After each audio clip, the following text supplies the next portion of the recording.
couple little dishes that are light, perhaps something to just give the guests that are coming through. And so we have Jennifer Anderson, executive chef for Wildfish, here with a really great recipe and a solution to those. What am I going to do that looks kind of nice, exactly. but it's not? And solution to last minute. It's simple.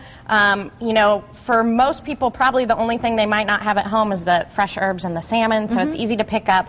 It's something you can do in a variety of ways. Once you make what we're going to make, we're going to fry it and do it as a warm appetizer.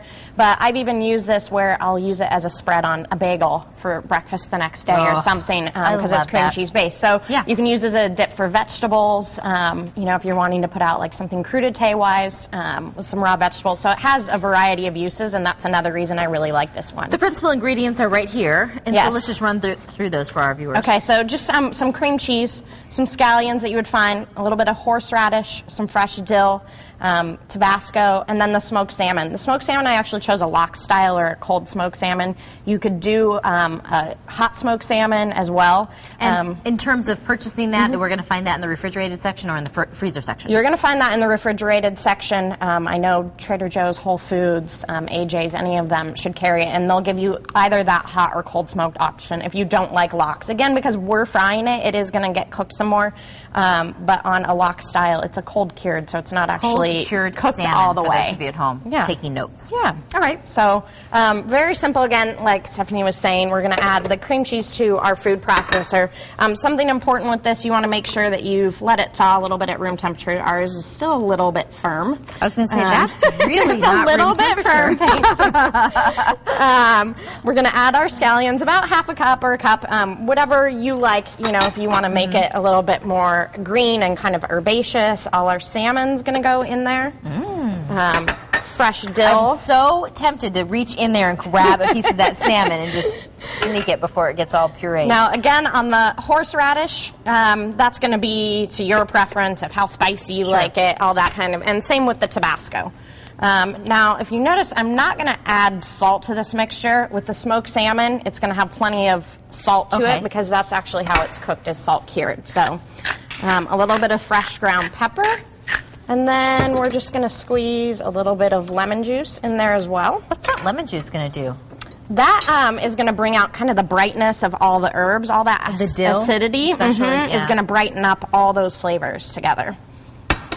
And that's it. In there. The longer I cook, the more I realize that the little tiny things like that, like the lemon that pops the flavor, it makes such a difference, I think, in your cooking. Yeah, and the more I cook, you know, I got to tell you, I like things like adding a hint of Tabasco that sometimes at the end you're like, what is that? Yeah, I get a little bit of heat. What is that?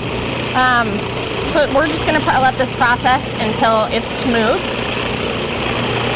Well, and you've been on the show before, so I can kind of haze you about the fact that the cream cheese You can haze me a little bit. I thought I pulled it out early enough today. That's fair. That's fair. Well, you know what? This is real life, though. This is all of us at home. This is exactly saying, oh, no, what do I do? But it's not going to hurt it to process it more. It's not like you have eggs or something that you're beating or anything that's going to hurt it to process. If we have a KitchenAid mixer, could we use that? You absolutely could. What I would recommend if you're going to use a KitchenAid, it's not going to break up the salmon for you anymore, so the chunks that you want, you would want to cut it into those bite-sized pieces.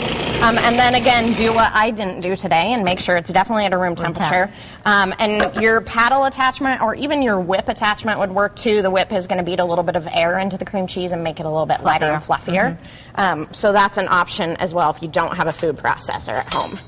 Very good. From here, all we're going to do, we're just going to drop it into small tablespoons full. And put it on directly into our mouth. At this point, this is where you could actually use it on your bagels, or you could use it as your dip, like we were talking about. I think that's just wonderful to have with just some little, like, you know, little crackers, like little toasted crackers. Exactly. We do Christmas Eve like little munchies. Right. We do like a meal. A lot of people do more appetizers on Christmas Eve. Tamales, and that's kind of what we do. Yeah, and my thought was, you know, I'm hoping that everyone's really ahead of the game and that they already have Christmas menus planned. So this is also a good New Year's Eve little appetizer. In fact, thank you very much. That's the only thing I have done. I figured you were such a planner. Shopping's not done then, is what you're saying. I didn't say that. You said that. But you would be right. From here, all we're going to do is we're just going to wrap those in a little bit of plastic wrap, and we're going to refrigerate it for about a half an hour because we want it to be nice and firm when we put it into the fryer.